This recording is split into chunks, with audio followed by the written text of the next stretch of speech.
ṣálà fọwọ́ sí pé kí a san nǹkan èlé. Ṣẹ́rí ẹ má bínú sá. Question tí ẹ̀ ń sọ náà mo fẹ́ dáhùn. Mo dẹ̀ fẹ́ mọ reason why tí mo ṣe wà níbí. Mo fẹ́ kẹ́ mọ reason why tí mo ṣe wà níbí báyìí lálẹ́. Àkámọ́ àti mọ́mì èjì ẹlẹ́mẹ̀rẹ̀ of Africa. By ẹ jẹ́ ká jọ gbọ́ ọ̀rọ̀ tí àáfàá yìí sọ. installment ṣówó ló gbà. ká sì gbọ́ èsì tí. Owó ló gbà náà. ẹni tó lọ gba installment ọ̀kadà yes. ṣówó ló gbà. Owó ló ń san yes. ṣówó ló gbà. Ọ̀kadà ló gbà ọ̀kadà yes ọ̀kadà ló gbà. which is property ló gbà ó wá fi sanwó àbí. Bẹ́ẹ̀ni. ẹni tó lọ gba installment márúwá. Bẹ́ẹ̀ni. ó gba property ó wá fi sanwó. Ó wá fi sanwó yes. ẹlòmíì lọ gba installment mọ́tò. Bẹ́ẹ̀ni. Sheikh ètò láyé wọ́n ń béèrè ọ̀rọ̀ lọ́wọ́ àáfàá yìí nípa ọ̀rọ̀ owó èlé ṣùgbọ́n àáfàá yìí ò mọ nǹkan kan nípa ẹ̀sìn Islam rárá. Ẹ máa bá wa ká lọ. outside country. ó ṣe kí ni o. Ó lọ gbà ni. ó wá gba owó yẹn ní ìgbà pé ó ń san díẹ̀díẹ̀ lásán lé àbí bẹ́ẹ̀ kọ́ ni. Bẹ́ẹ̀ni. Good. Ǹjẹ́ ká sanwó èlé ká san nǹkan èlé kó má jẹ́ dèdè tó gbà ní kó san ṣálà fẹ́ràn. Bẹ́ẹ̀ni ṣe àmọ́ understand. ṣálà fọwọ́ sí pé kí a san nǹkan èlé. Ṣẹ́rí ẹ má bínú sá. Question tí ẹ̀ ń sọ náà mo fẹ́ dáhùn. Mo dẹ̀ fẹ́ mọ reason why tí mo ṣe wà níbí. Mo fẹ́ kẹ́ mọ reason why tí mo ṣe wà níbí báyìí lálẹ́. Ṣé get bẹ́ẹ̀ sá? Ṣẹ́rí number one náà kò sẹ́ni bọ̀ tó pé láyé yìí. Àdèmí tẹ̀dẹ̀ ń wò yìí tó ti rẹ̀. Rárá ẹjọ ẹ má sọ àlá kalẹ̀ sáàrin wa. Ṣẹ́rí ẹ má fi kílẹ̀ kan kọ́ra díẹ̀ mú bọ̀ wá. Ẹ má fi supreme being ẹ má gbọ́. Bẹ́ẹ̀ni sá, ok sá. A mọ̀ pé kò sẹ́ni tó pé. Bẹ́ẹ̀ni. A lè challenge èèyàn bá a ṣe challenge supreme being. Àwọn nǹkan yìí supreme being là ń sọ̀rọ̀ ẹ̀. Ẹni tí wọ́n present fún wa gẹ́gẹ́ bí ẹni tó dáyé tó dọ̀run ẹ má máa sáré sọ̀ kalẹ̀. So ó yẹ continue rẹ. Ọdún náà èmi ò rí nínú Quran tá láti sọ pé kí ni ẹ. pé kẹ má gbọ́ wéèlì nínú Quran mi ò ká nínú Quran lọ. Ok nínú Islam Allah fọwọ́ sí ká gbowó ẹlẹ̀. Like èmi bàbá àmàdé lè fi ṣe àmẹ́sà. ẹ sọ̀kọ̀ fún iṣẹ́ ń gbọ́ mi tẹ́ bá lè understand nǹkan tí mo wà níbà yóò máa dùn gan. Ṣé nínú Quran ẹni sọ̀rọ̀ a mọ̀ pé ọ̀rọ̀ nínú Quran Ọlọ́run ló sọ Allah ló sọ. lànìkẹ́ ní sọ̀rọ̀ sẹ̀. Ok sir. ṣé ẹlẹ́rìí nínú Quran níbi tá láti ní kẹ́ má gbowó ẹlẹ̀. Bẹ́ẹ̀ni. Ka Quran dáadáa ni ọ àbí ok kò sí wàhálà. Ó wà nínú Quran 14 verse 7. Ó wà nínú Quran 34 verse 89. Ó wà nínú Quran 65 2 and 3. Ó wà nínú Quran 65 7 àti bẹ́ẹ̀ bẹ́ẹ̀. Súrà wo ni ẹ? Ẹ wo Quran 65 verse 7. Ó wà ní Quran 3 verse 130 náà.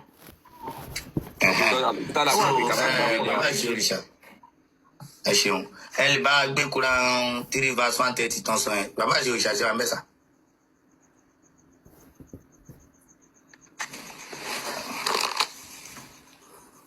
So ibi tó wà ní Quran pọ̀ tálà ni ẹ gbọ́dọ̀ gbà kẹ́lé ibi tó wá rí bẹ́ẹ̀ tó fọ́nì ń bẹ̀ ni pé gẹ́gẹ́ bí ọmọ Yorùbá Mr. Rahman. Yes sir. Verse yìí ó béèrè fún ìbéèrè bíi mẹ́rin. Okay. Àkọ́kọ́ náà ni pé ẹ jẹ́ kó yé wa pé gbogbo nǹkan là láàní. Kò sí tí ò ní kí ló wá dé tí Allah tún yá. Kò síbi kankan nínú àṣà àti ṣe wa tán wá lọ tán bọ̀ tán wá ní Ọlọ́run Olódùmarè ń yáwó yá dúkìá. Ẹ ti mọ̀ wípé ẹni tó lè yáwó tó máa lóun máa dá padà ẹni tó lè yá dúkìá òun náà ni èèyàn bíi tiyín lóye ẹ wo òun lèèyàn bíi tiyín ení nìyẹn ẹlẹ́ẹ̀kejì níbẹ̀ yẹn níbi tálà bá ti yáwó ibo ló ti fẹ́ dá padà ọ̀run láàdérí làmọ́ tí ń ṣẹlẹ̀ ń bẹ̀ ọ̀dọ̀ ta ní fóun tí ń rìngì ọ̀run láàdérí làmọ́ bí tó ti ń ṣẹlẹ̀ ẹ kábàásì ẹ wẹlé ó ní yá ayọ̀ lẹ́dínà amanu la ta'kulu riba ad'afan mudha'afatan wattaqullaha la'allakum tuflihun. kílẹ̀ wí. No, mo ka kí yẹn náà ni. No, ẹ ti kà already. ẹ bá wa túmọ̀ ẹ̀ náà.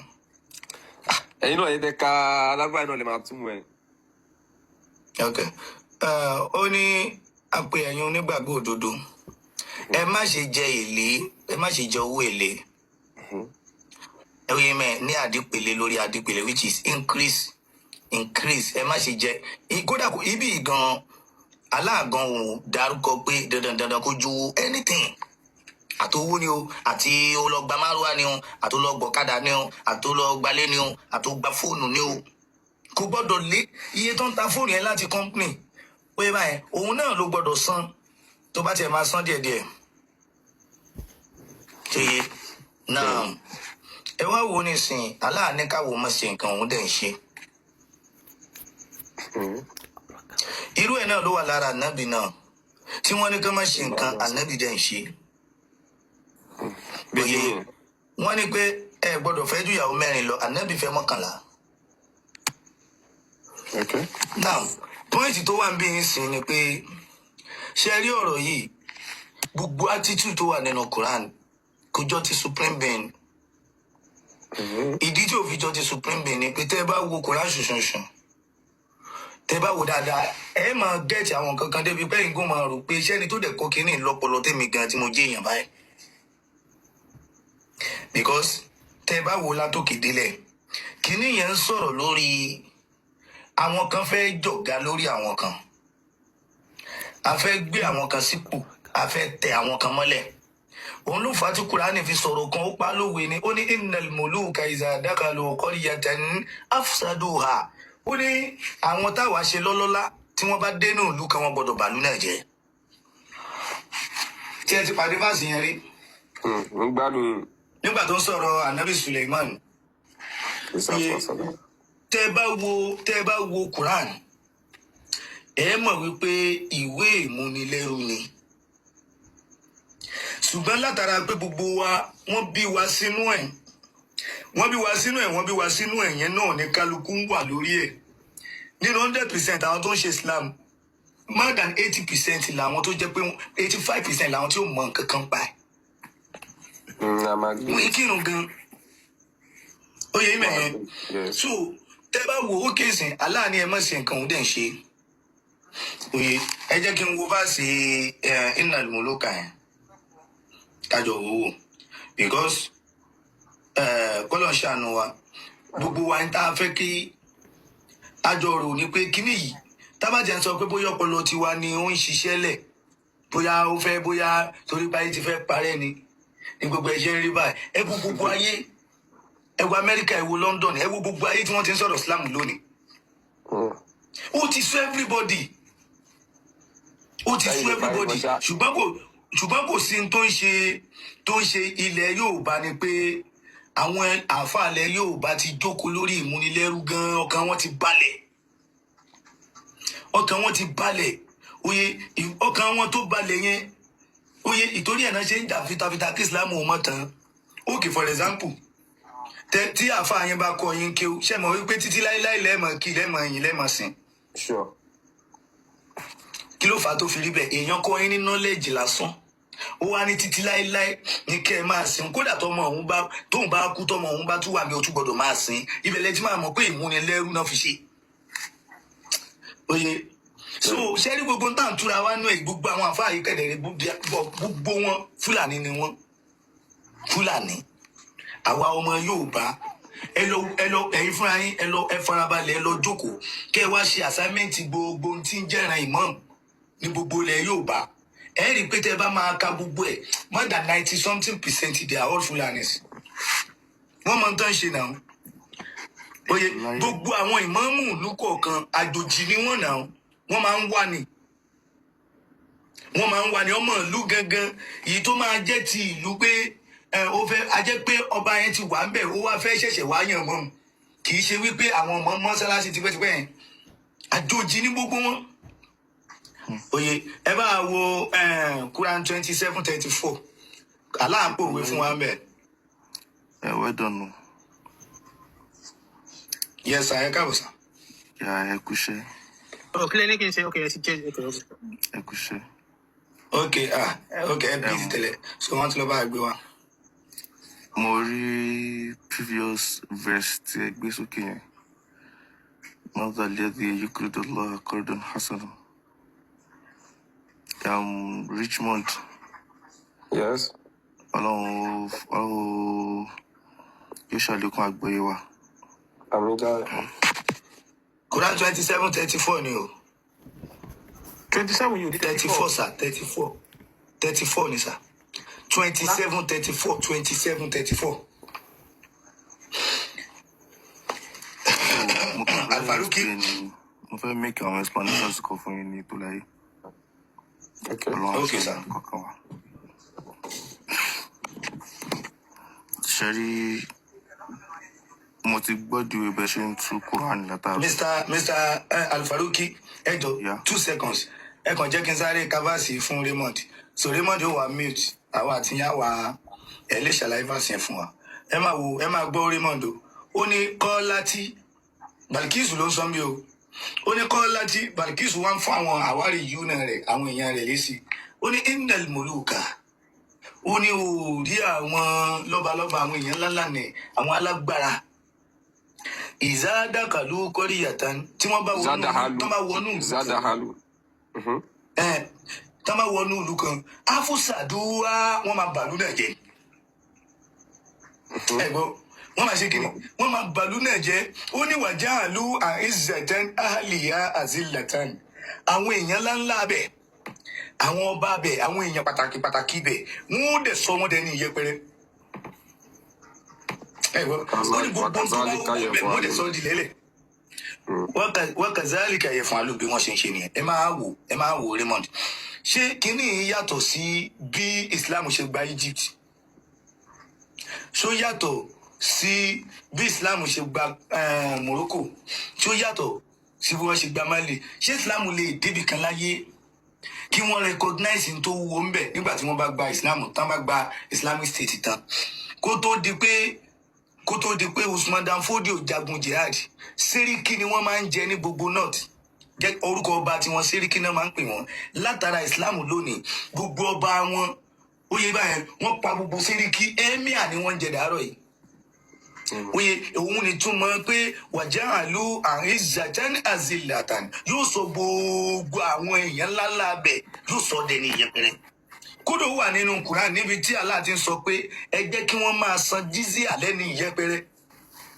ìyá àwọn aláìgbàgbọ́ tó ní ìlú ó ní ẹ jẹ́ ká máa san jizya lẹ́ni ìyẹpẹrẹ nínú ìlú wọn so ìbẹ̀lẹ̀ tí máa mọ̀ wípé kíní yìí Islam gangan ló ní bá sí bí Islam ṣe máa operate gangan lẹ́yìn nísìn ẹ rí i pé gbogbo àwọn olóṣèlú gbogbo wọn ní Islam ń takò nísìn pé wọn ò lè ṣe o wọn ẹ má jẹ́ kán ṣe o wọn ò lè ṣe ìjọba controversy ìjọba gọọmenti Islam ló lè ṣe ṣẹ̀ríà ló lè ṣe ẹ wá bá mi béèrè lọ́wọ́ wọn pé ibo ni ṣẹ̀ríà yẹn ṣe rí ṣẹ̀ríà tí ò rí Sókótó ṣe tí ò sì rí náà ti ṣe tó sọ náà ti dìdàkudà mò ń bọ̀ sá tó sọ náà ti dìdàkudà ìlú tó lé ní 40 orílẹ̀-èdè tó lé ní 40 la kà lánàá tó jẹ́ pé wọn ò rójú ayé wọn ti bàjẹ́ lórí ọ̀rọ̀ ṣẹ̀ríà Islam State dẹ́ni gbogbo ẹ̀ but à ń bọ̀ ń bẹ̀ yẹn bàbá wa ṣe òrìṣà ẹ padà sí big screen àti rẹ́ni tó fẹ́ bá wa ṣàlàyé verse yẹn Mr. Raymond ẹ mute náà so now ẹ bá wa ṣàlàyé ẹ̀sà bàbá wa Amadélèké ó dọwọ́ imẹ̀ yẹn àfáà tó wà competent dáadáa ti dé. Afaya, Ikra. Before kí n tó ka anything mo fẹ́ kẹ́ lọ mọ àgbọ́yé àwọn kankan ní ọ̀dọ̀ àwọn tí wọ́n jẹ́ oníyìnbó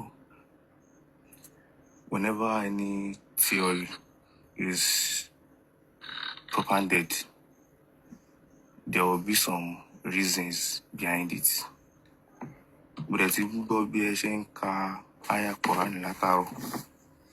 Inje kuma je mi ko de won dájú pé ẹlẹ́kọ̀ọ́ nípa Al-Quran ni ẹ̀dẹ̀ The fast wà fà ọ̀rọ̀ yín yẹn slow. àwọn nǹkan tí ń jẹ́ ẹ má rush mi. Right? Àwa ní gbogbo táìmù ni àfa ní aago méjì òru. Ẹ̀dẹ̀ mọ àwọn nǹkan tó jẹ́ reasons tó wà lẹ́yìn aya kọ̀ọ̀kan.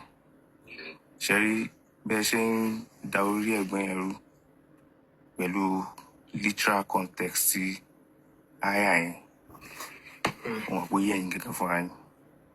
Now, the verse states thus: مَنْ ذَا الَّذِي يُقْرِضُ اللَّهَ قَرْضًا حَسَنًا فَيُضَاعِفَهُ لَهُ أَضْعَافًا كَثِيرَةً وَاللَّهُ يَقْبِضُ وَيَبْسُطُ وَإِلَيْهِ تُرْجَعُونَ.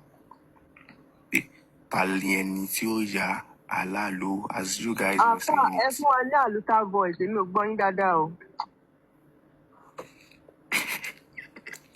Àfa wa yẹn sọ̀rọ̀ sókè. Nǹkan tó bá wà bẹ́ẹ̀ ni kẹ́ ẹ tú, ẹ má tún bá wa ṣe tú. Ntí alábà kọ ni kẹ́yìn tú síbi bẹ́ẹ̀ o. Ó yẹ gbé sókè àfa. Ẹni مَنْ ذَا الَّذِي يُقْرِضُ اللَّهَ قَرْضًا حَسَنًا. Ọlọ́run sọ nínú Al-Quran ni pé Ọlọ́run kọ́. Allah. Ọlọ́run ṣe wá yáwó kẹ̀. Allah says, ta ni ẹni يُقْرِضُ اللَّهَ tí ó ya Ọlọ́run ní owó. Ẹ sì ti bẹ̀rẹ̀, yẹ bá ṣe sọ̀rọ̀ tán nísìnyí. Allah. Now let me come in there. Ẹ ti fẹ́ dá, ṣé ẹ lè lo Allah kí sáré tú kíní ká lè bá tẹ̀síwájú ni? Allah does not beg you for any loan, all right? Now, the way you could Ẹ tutù máa mú kan ní kẹ́ ẹ lo Allah ni o, ẹ tí ì tún délẹ̀ o. Montunoni, Okay. so don't rush me, all right? Now, ọ̀nà wo lèyàn lè gbà já Allah ní owó? Allah will not come to Ẹ you kọ́ tú and kíní ask iná you. náà. Ẹ má Allah fi will ṣe yẹ. not. That's it. That's how you guys are changing people's notions, all right? Ẹ tí ì tú kíní yìí délẹ̀, ẹ kàn tó pé ta lẹni tí ó yá Allah lò, ẹ dẹ̀ bẹ̀rẹ̀ ọ̀rọ̀ mi. Ẹ tú délẹ̀ náà. Ọ̀nà ni mo ń tú lọ. Ó yá. If you don't want to understand what I'm trying to say, just tell me. All right. That's me giving explanation of what more I'm translating. Gbogbo bẹ́ẹ̀ ṣe ń ṣe látẹ̀kan bro ẹ yé ń ṣe báyìí ẹ try ṣe bí scholar lẹ pera yín kọ́kọ́ tẹ̀ fún yín pé if you are given something okay interpret this will you just be doing it line by line and be giving tafsir or whatever they call it ṣé bẹ́ẹ̀ máa kọ́kọ́ jẹ́ fún as a layman or layman person bí èmi ṣe jẹ́ tí mi ò mọ ọkàn ẹ kọ́kọ́ tú fún wa ẹ wá sọ pé àmọ́ bó ṣe ríre wọ́n ní ẹ tún nǹkan yẹn sọ pé bí wọ́n force yín fún anything tí ó bá dẹ̀ wù yẹn ẹ̀dẹ̀ bọ́ọ̀lẹ̀ náà ẹ yé ṣe báyẹn náà onímọ̀ ṣáà nìyẹn tún kí ní káàdì understand. I never told you I was a scholar. Now let me translate the literal context. 13 to lateral looking to for me. Then I explain myself. مَنْ ذَا الَّذِي يُقْرِضُ اللَّهَ قَرْضًا حَسَنًا. Tani yóò ya Allah ní owó kan tó dá. فَيُضَاعِفَهُ لَهُ tí màá wá multiply ẹ̀ fún أَضْعَافًا كَثِيرَةً ní ọ̀nà ìlọ́po. وَاللَّهُ يَقْبِضُ وَيَبْسُطُ وَإِلَيْهِ تُرْجَعُونَ. Ọlọ́run ní wọ́n lé nǹkan kún, ó sì ní wọ́n lé nǹkan kún. وَإِلَيْهِ تُرْجَعُونَ. Ọ̀dọ̀ Ọlọ́run ọba iná la padà sí. Am I done with the translation? Yeah. So Allah fẹ́ gba yóò dá ìlọ́po interest ní ibẹ̀ yẹn ṣá in short so ẹ lè ṣàlàyé yín mo fẹ́ máa ṣàlàyé yín lọ́dún pẹ̀lú. It's not interest. Tó bá tí a bá yá nǹkan tó bá dá ìlọ́po ẹ̀ padà ṣé kò kí ń ṣe èlé nìyẹn ni. Okay, látijọ́ tí ẹ̀yin ti ń gbọ́, ibo lẹ ti gbọ́ rí pé Allah yáwó níbi kan báyìí. Ibẹ̀ ẹ̀kọ́ là ń lọ. Nǹkan tó wà ní fásitì ìlú àti ẹjọ́ ń sọ̀rọ̀ lórí tó bá dá padà ní ìlọ́po tó sọ yìí ó ní multiply many times Answer my over. question. Answer my Ìyẹn kọ́ lẹ máa bí mi question. léèrè ẹ̀ṣẹ̀ ti gbọ́ nǹkan tó wà ní fásitì náà jẹ́ kájú kọ́kọ́ kánà ṣe understand. Then you are not ready to Kọ́kọ́ understand listing anything. kẹ́ ẹ tún nǹkan tí ẹ kọ́kọ́ ṣàlàyé nǹkan tí mo béèrè yìí náà ṣé interest not ní tálà bá ready dá to nǹkan yẹn padà bí ò kí ń understand ṣe interest. you are not ready to understand anything, all right? ṣé interest ni àbí òkè ṣe interest kẹ́ ẹ ṣàlàyé tẹ́ fẹ́ ṣe. Mr. It's not Alfaruki. an- just answer the question. Alfaruki, ẹ tún béèrè yẹn béèrè. Ẹ tún béèrè tẹ béèrè ń sìn béèrè. Okay. He asked me, àfa yìí ń dọ̀ question. ẹ sọ̀rọ̀ sókè bẹ́ni tó jẹun náà. Don't Ẹ shout. sọ̀rọ̀ kó fásitì òru láwa kò yí sí ìwà àwọn èèyàn. So ẹ sọ̀rọ̀ kó ṣe dáadáa. Ẹni ọ̀pọ̀ kó má bàa pẹ́ ẹni ǹjẹ́ ṣá gbọ́ rí níbi tí Allah ti yá o. Ben. Ẹ ṣe. Gbogbo ibi tí ẹ bá ti fẹ́ gba donation ní Islamic space tí àwọn olówó àwọn ọlọ́lá jókòó báyìí kí lẹ máa lẹ́ fẹ́ gbà tẹlẹmẹ́ alẹ́ fẹ́ gbowó fún. Any question? Alfaruki Yes, ma, pẹ̀lú yín. ẹni ta ló fẹ́ yá Ọlọ́run lówó Okay. ẹni ta ni ó fẹ́ yá Ọlọ́run lówó àìmọye ọ̀nà lẹ ti fi gba mílíọ̀n lọ́wọ́ àwọn èèyàn wípé wọ́n ń yá Allah lówó ni pé Allah ìlọ́po dẹ̀ tún máa ń sọ iye tí Allah máa dá padà pé ìlọ́po 10 ní Allah máa fi dá padà kódà díìsì kan wà níbi tí kan náà àwọn sàhábà tó ti yá Allah ní áàpù kan téèyàn kan dẹ̀ kó áàpù 10 padà wá bá a nínú ilé Okay. oyè náà Okay. ní gbogbo ọ̀nà gbogbo àyè lẹ ti forúkọ Allah yáwó ṣùgbọ́n nǹkan kan tí wọ́n fẹ́ kẹ́ clear ní sí ni pé ṣé n tẹ́ sọ fún wa sí ni pé gbogbo bí tẹ́ ti forúkọ Allah yáwó yẹn kì í ṣàlá lẹ́yìn ẹ̀yin ló ń gbowó yẹn forúkọ Allah parọ́ ni.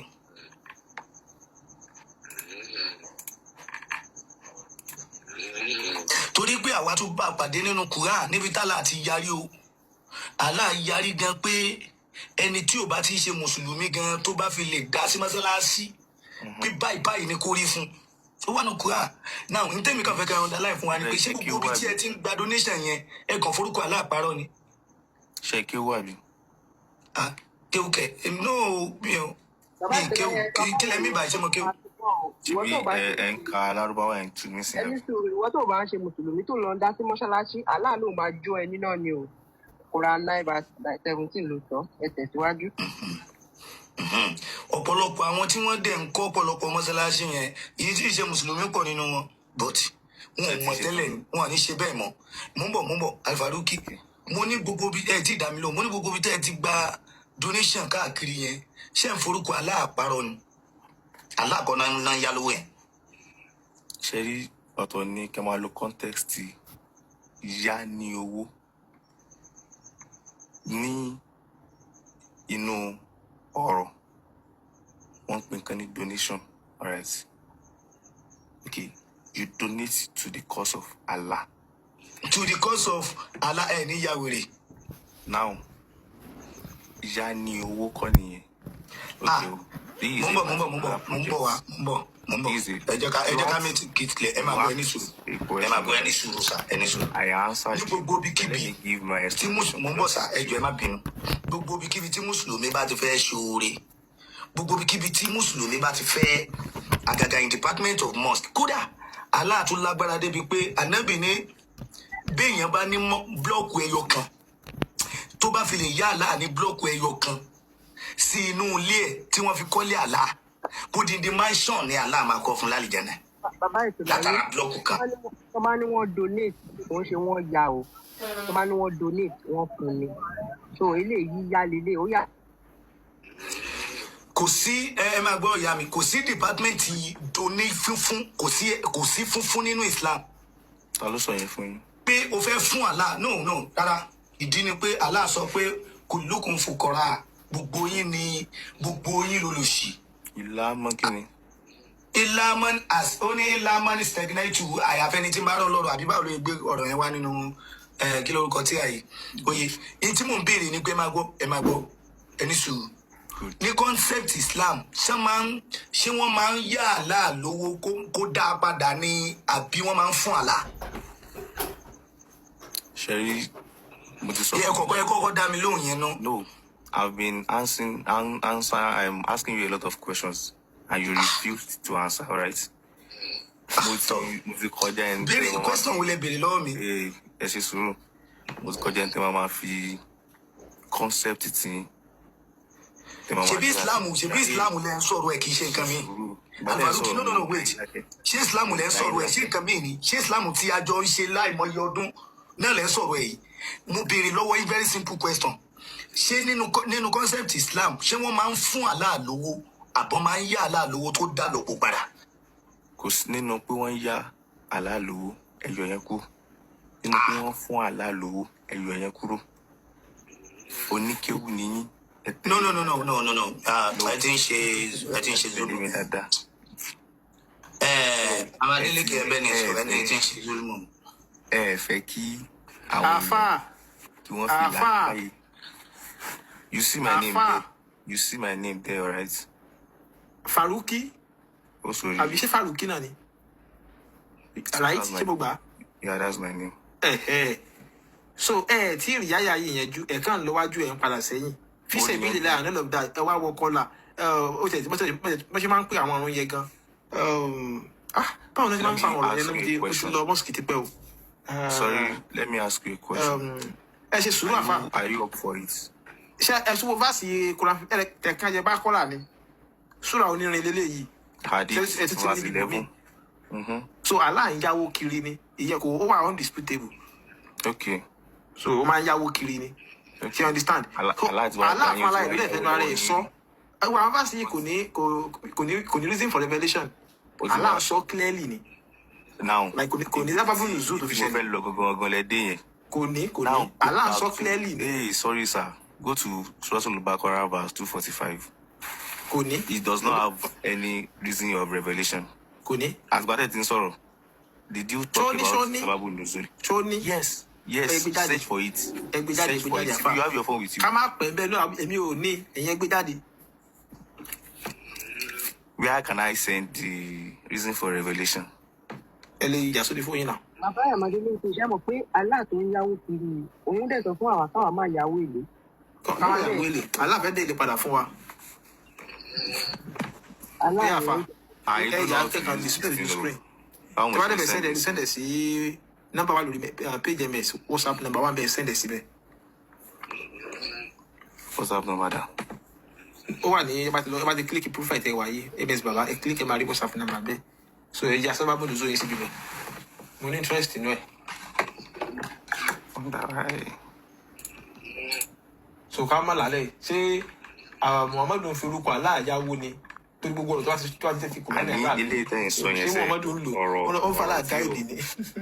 ọ̀rọ̀ tí ò I don't know how to Ẹ gbé kíní ẹ̀ jáde má wọlé ní ẹ gbé kíní ẹ̀ jáde. èmi fi pé Muhammadu ló fi orúkọ Allah yáwó mi ọ̀ṣọ́ nìkan sára àtọ́ni òwú lẹ́nu aláìlú lẹ̀ ní fẹ́ pé nǹkan ń bẹ̀ Muhammadu gbà débi ti fẹ́ fọ́ ojú òun àtàwọn I don't know. ìyàwó ẹ̀. Ṣé èwo ló ń bá mi sọ̀rọ̀ ní yín lọ́wọ́ ní Adeleke àbí Ẹ tàbí lọ sọ̀rọ̀? gbé wá nìyẹn má wọlé ìmọ̀ ẹ lọ gbé kíní ẹ̀. ẹ lọ gbọ́ nǹkan tí wà mọ́ sọ̀rọ̀ lọ tó gbà débi ti fẹ́ Adeleke fọ́ ojú bí a máa send ẹ̀ sínú DML.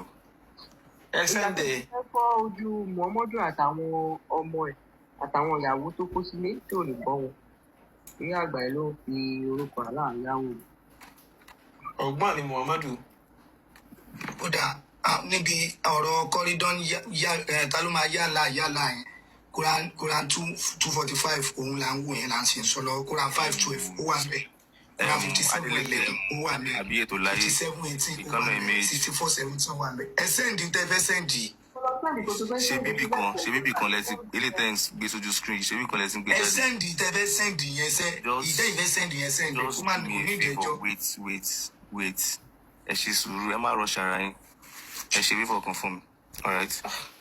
Ṣé báyìí Ẹ ní lọ kíní sí- yẹn lọ́wọ́ ẹ̀yin ẹ sẹ́ndì tí yín sáwa. Mo ò rí send, alright? Ẹ lọ, just go to Google. I don't want to give you anything. Check it yourself. Just do this for me, alright?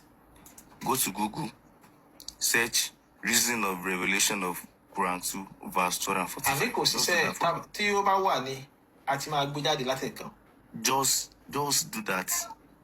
Gbogbo tẹ́ ń sọ yẹn náà ti ṣe tẹ́lẹ̀ kan tó déta àwọn ilé ìta máa ń ṣàṣàmẹ́ǹtì pé ká tó déta ní gbogbo ìtẹ́jẹ́ ṣe tẹ́yìn bá rí ẹgbẹ́ jáde. Tẹ́yìn bá ní ẹ bá wa ní time tó bá wà máa gbé I jáde. don't know how to put it here. Ẹ sẹ́ndẹ̀ sí WhatsApp ms baba now. Someone should drop the number. ẹ wo ẹ drop ẹ sọ ẹ bá kẹ́ sọ̀kalẹ̀ kẹ́ wà comment section ẹ lọ check Comment ẹ section. page wọn. You see the facts already, and fact wo ever claim òótọ́. àfa yìí tí mo ẹlò ohun tó máa ń bí mi nú ẹjọ ohun tó máa ń bí mi nú tẹ máa ń sọ nìyẹn tó máa ń bí mi nú inú máa ń bí mi gan ẹ̀yin náà wo ohun tó yẹ ká jọ fi lẹ́yìn bọ̀tẹ̀ ẹ̀yin ọmọ fúlàní yìí ní ìmọ̀ tó máa ń ṣe yín oye fáàtì wo ló mú jáde látàárọ̀ tó ti ń sọ̀rọ̀ kọ̀ọ̀kan ẹ̀yọ kọ̀ọ̀kan ló ń sọ̀rọ̀ ọ̀rọ̀ rí òye yẹn oye fáàtì wo ló mú jáde ń sìn tíru Mr. Raymond yóò fi wà competent pé ẹni yìí mú nǹkan gidi jáde àtúwọ́n sọ fún ẹ pé òkè wọ́n gbé SB screen mẹ́rin jáde ò rí mú wá àtúwọ́n sọ fún ẹ pé òkè ṣé wọ́n drop ẹ kó lọ wá ní wọ́n ti rí fat. Why you guys just be like understand àfi bí màálù I don't really understand you guys. Okay sìn fat wo lórí mú wá ń sìn tó wà competent tá a lè wò pé òkè ó sọ̀rọ̀ kàkà kó tún wá wò pé jẹ́ kí n bọ́lẹ̀ jẹ́ lọ wá ẹ̀rí mi gẹ́gẹ́ bí ẹni tó ń wò dòdò ṣé ló statement pé ẹ ti rí fat ń dá ọ̀rọ̀ ò dá ṣáká lẹ́nu ẹ kò sí nǹkan kan tó balance you just be like oye so a tún manage ẹ̀dásìkò yìí ni o tún sọ pé wọn ò rí fat ni understand. àwọn àgbéraga arọ tí àfáà tó bá wà mẹ́ kó wá sókè mẹ́.